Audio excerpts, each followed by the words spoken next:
From the beloved and iconic series that's given us some of gaming's greatest masterpieces, discover the origin of the story that's apparently connected them all along, as well as one of the most universally hated Zeldas since Zelda 2. Well, excuse me, princess. The Legend of Zelda Skyward Sword.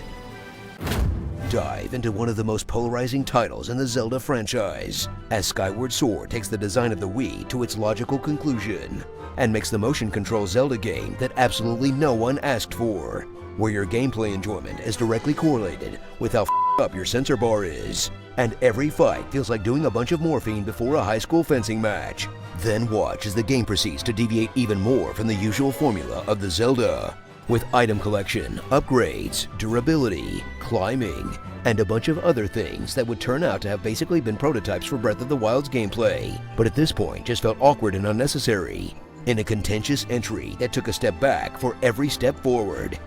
I didn't know it was even possible to make a helper character as annoying as Navi, but those sons of bitches did it again. Soar into the lore of Zelda once again, where a brave hero must pick up the mantle, save the princess from the grips of an ancient evil, and be immortalized for the ages with a name that will go down in history: Gruz. Then watch as our hero single-handedly guards the temple, as Link meanders around through some theoretical surface world doing God knows what, and leaves Gruz to pick up the pieces, in a strange video game story where the true protagonist is ignored, just because some nerd is a talking sword and was chosen by a goddess or whatever. Real heads know, when the Gruz is loose, it's all over for that caboose. Soar across the clouds in Skyward Sword's version of an open-world map, where the usual sense of exploration and discovery is traded in for a minute of uneventful flying to the next asteroid where something is actually going on, and you quickly descend to the surface world, where you'll spend most of the game anyway. Then encounter outdoor areas that are so directed and unnaturally built that they just feel like dungeons you have to do before you get to the dungeon, to eventually get to the Zelda gameplay you wanted. Basic-ass puzzles, and get to the boss whose entire battle plan is destroyed by an item you found like 4 rooms away. Then make your way back to the sky for no reason except that it's there, only to backtrack to a different portion of the exact same 3 surface maps, in an open world that for all the space and mobility feels weirdly bite-sized. But hey, at least it's still full of weird hermits whose entire life is dedicated to some insane game they made up. No, of course I'm not actually going to play them.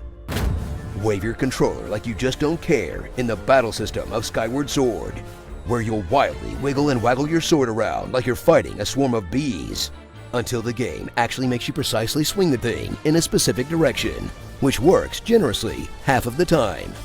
Then switch to the plethora of different tools and gadgets that also rely on motion controls, and have a tiny aneurysm as you almost blow yourself up with your own bombs for the 20th time. Or watch the cursor shake like you've just downed 27 Red Bulls through your eyes, in motion controls that really make you feel like you're part of the action when they work, but most of the time feel like you're a T-Rex trying to play badminton. You can also just use the right stick on the switchboard, if you don't mind that it also sucks, and that you'll end up swinging your sword every time you try to move the camera.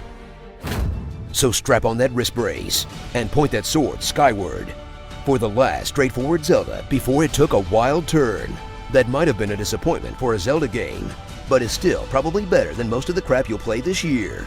Not to mention that playing with a Joy-Con is at least 70% better than on the Wii. You know, I only want to crush my Joy-Con a little bit and not javelin it into the sun, so that's an improvement, I guess. Starring Air Zelda, A Link to the Past, Hey Shiri, Untitled Gruz Game, Impala, Hisoka, A Very Angry Avocado, and Berserker. Zelda Wii Sports Resort. Did you know that you can draw different shapes on the goddess walls to get different items? For example, if you draw a rupee, you get extra rupees. That didn't quite come out the way I wanted it to.